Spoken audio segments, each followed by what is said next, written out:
Jay, the next session we have is really based on local market conditions for the broker to be aware of and legal considerations to protect the parties. Could you give us your understanding and beliefs? Yeah. So here in Arizona, and I'm going to bring that up because I'm only licensed here in Arizona. As a state law, you're not actually able to be compensated without a signed agreement. Although buyer agents are compensated every day without a signed agreement, and so this brings up a legal consideration. This brings up ethics. This brings up a lot of issues that we find because the lack of signed agreements. There's a lot of ambiguity when it comes to who is the procuring cause in a transaction. You guys have all probably heard of that. You guys have probably either heard of it or had to deal with it in a panel. And I've done a lot of those. And what's interesting to me is that when we have a signed buyer agreement or a signed agreement with a buyer, the procuring cause pretty much goes away. There's no issue there. So what I'm talking about there really is the legal ramifications of not getting an agreement signed, but also the market conditions, meaning what is your market and what is the condition for getting an agreement signed? We talked about New York and not having an MLS. And so, a lot of states require the agent to have a signed buyer compensation agreement. Some states just have an agency agreement. We talked about, the differences between, well, why is agency and compensation mutually exclusive? I don't think any of us know why that is, but it is. And so when we talk about the legal ramifications and when it comes to ethics, every time you're out there showing a house to a buyer, you have an opportunity for procuring cause. If you don't have a buyer agreement signed, you don't have a legal right to get paid. And so as an industry, we let it go by because that's the industry norm and standard, meaning if I don't have a buyer agent sign, I go show a house to this person, we write an offer, that person, that buyer then turns around and goes to Victoria and buys the house through her. I'm now going to claim that I was the procuring cause of that transaction, right? I was the one who generally led that person across the finish line to get them to buy the house, but there was some sort of impediment for them to go around me and go to Victoria to buy this property. With a buyer broker agreement, there is none of that. It is clear and concise that I have an agreement, the buyer owes me a fee. I think the fear is a lot of agents don't want to take their clients to court. Nobody wants to take their clients to court. And when you have an agreement signed, you will almost never take your clients to court. When you don't have an agreement signed, you will most likely go to a procuring cause hearing within the National Association of Realtors Association of your state, because they will go around you and they will do something that you don't want them to do, and or another agent may already have a relationship with them and you didn't know that. So, well, Jay, you bring it. I got it. I have a question on it. This is a legal consideration. You said agents don't want to bring their clients to court. Well, agents can't, and they don't have clients. We all know those are the broker. Great point. So, you and I spoke offline that it's not their decision. And then we have two different levels here. The agent may have a 14-year relationship with their client, the buyer or seller. Let's use it in this case, buyers. And of course, the broker has no idea who they are. They have no idea their efforts. There's no connection whatsoever, especially with the big brokers online, as we know. So we discussed, and please share your beliefs and best practices regarding what should be in a professional setting, in the independent contract agreement between agent and the brokerage supporting the agent's efforts. I mean, that's a big consideration where agents are walking around, and if the buyer signs an agreement and then never calls them again, they have no recourse. In your case, what have you done and what should happen between the agent and the broker themselves? Well, that's a great point. I've had a couple times where I've had agents who wanted to go, pursue the buyer, and it didn't make sense. There wasn't a relationship there. There wasn't a procuring cause. And even though we had an agreement signed, you still have to weigh the benefits and the negatives of doing that. And sometimes it's just not the right thing to do. Although sometimes it is, and we have done that. It's ultimately up to the designated broker or the principal broker to decide to go after a client if they have an agreement and to pursue that. A lot of agents or a lot of brokers won't. They don't like the bad press. They don't want to go get into that. But my point is that if you have it signed with a buyer, the chances of you having to do that is much less. because the chances of a buyer knowing that they have loyalty to you and they actually signed an agreement that is called a loyalty agreement, they're rarely going to violate that loyalty. And that's my experience. That's what I found. So the benefit, not only does it benefit the consumer from a lot of different reasons, we can bring that up in a second, but it actually helps the brokerage and it helps the broker as well as the agent to secure that relationship. And all we're doing is memorializing that relationship. We already have a 10-year relationship with this person.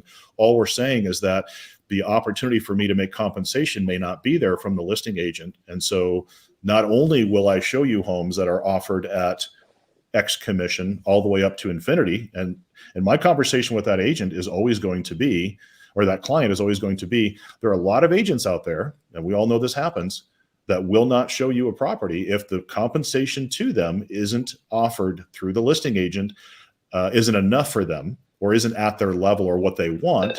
And so they may just bypass that listing, right? So having that agreement. Jay, I'm going to stop you there because we talked about fiduciary before, and that would be a violation of their fiduciary obligation. Number one, I believe, right? And number two, how would an agent, I have to articulate this properly, how would an agent explain that? Even if it was transactional and they had no fiduciary responsibility, if they have a buyer agreement and they're supposed to be showing everything, why are they not showing that? Because it's based on money. Like that, that is a problem. Well, and it's unethical, is it not? Yeah. Okay. So if they have an agreement, that doesn't happen, right? So if they have an agreement, then the agent doesn't care what the compensation is from the listing agent, right? So if the buyer agent set the fee with the buyer and said, my fee is this, I'm going to show you everything below that and everything above that, right? What I'm saying is that there's agents who don't get agreement signed, who don't have written authorization. And they're relying on the commission on the other side. Okay, correct. That makes so sense. There is an ethical violation. And what's going to happen now, here's what's going to happen. We all know this, particularly with MLS. The buyer now, the buyer agent, throws that listing aside because it doesn't, match the commission that they want. And so what happens? So now the buyer goes back and they start looking online and they see the house, whether it's on Zillow or Realtor.com, somebody else's website. And they go, hey, Jay, how come you didn't show me this house? This is a perfect fit for me. Now, what am I supposed to do? Go back and say, well, I didn't show it to you because it didn't offer the compensation that I wanted. I literally just violated not only a moral obligation, an ethical obligation, and maybe even your fiduciary responsibilities. Exactly right. So now that's the problem. And here's the alternative. The alternative is if I don't get a buyer broker agreement signed, I schlep a buyer from house to house to house. I go back and I look and I find the house that they want. I'm like, yeah, this is great. We make an offer. I look down at the commission and it's this big. So now what am I supposed to do? Go back to the buyer and say, hey, Victoria, this one's not paying me what I anticipated. We're going to have to increase the commission, or we're going to have you write a check. Now, you haven't had this conversation through this whole transaction. That is a very difficult transaction to have. And you're going to look like you got a lot of mud on your face or egg on your face because you didn't bring it up. And there's also the possibility that the buyer will say no. Yeah, you're putting your needs ahead of mine by saying this. Now, if you bring it up front and you say, hey, if you want to work with me, here's my agreement, here's my fee. This is how the delta, if there's going to be one, or this is how the commission's collected, because this is how commissions are paid, right? We go through the flow of money.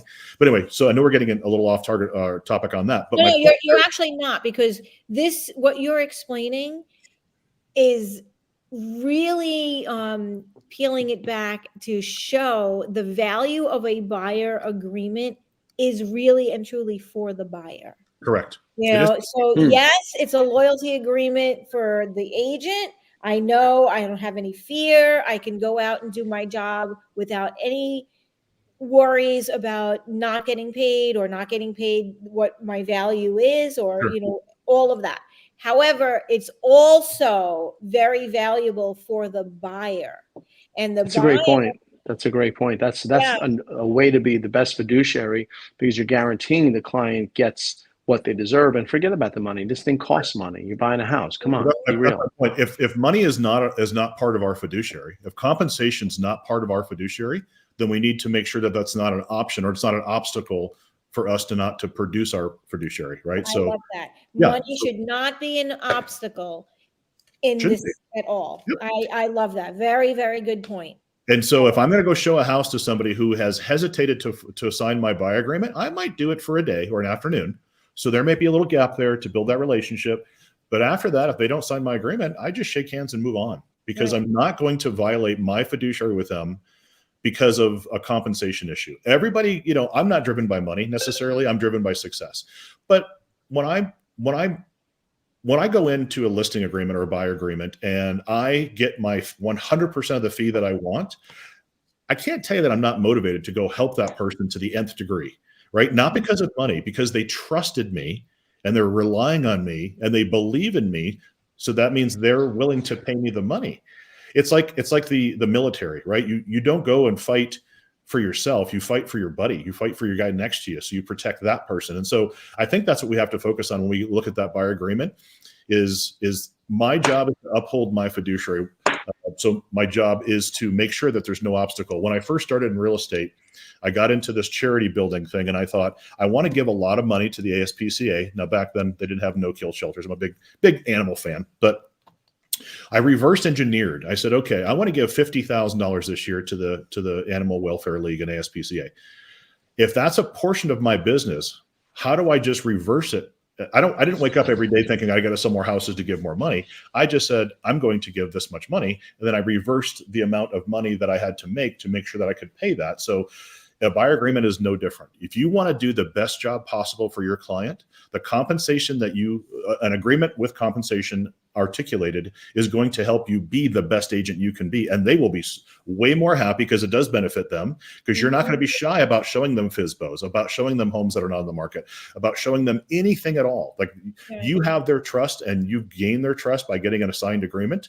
You're going to work your tail off. Right. And they don't have to worry about making sure you're doing your job by looking on their own and wondering, did you show me this? Did you not show me this? So there's full transparency. There's full representation here. I think that's an excellent point. And I think this is a great session just based on that alone. So thank you, Jay. You're welcome.